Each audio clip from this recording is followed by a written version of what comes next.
Yeah, skateboarding introduced me to some pretty crappy things.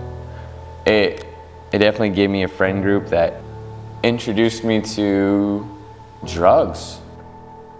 Being sheltered my whole life, skateboarding introduced me to just a whole different world.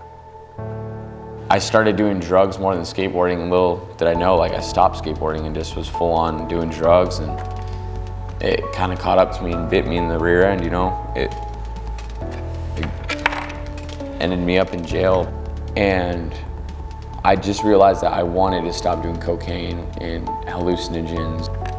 And I said, I want to skate again. I want that feeling of fulfillment, of landing a trick. So I remember the feeling I'd get of trying a trick for so long and finally getting it. I was skating a 12 rail and I had a trick in mind, and a couple of tries into it, I totally fully blew out my ankle. I compound dislocated it, my ankle ripped through my skin. I snapped it back in, figured out that I folded my bone over my skin, had to get rushed to the emergency room, and they had to rush me into surgery right there. What do I do? You know, like, I was set on skateboarding. I had everything laid out, my whole foundation, my whole plan that I set out for myself. It was crazy to feel that feeling of just like emptiness.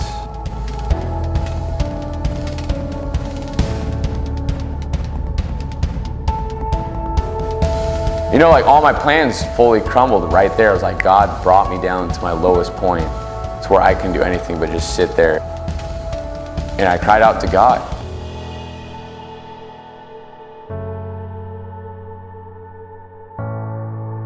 It's crazy that something that introduced me to so much death and destruction and pain ultimately introduced me to my Savior.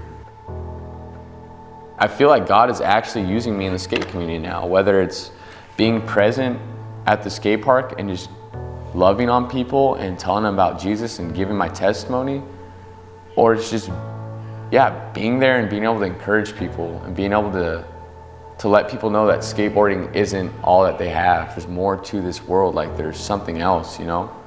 Instead of just skateboarding, there's like a God who loves them so much and has a purpose for them.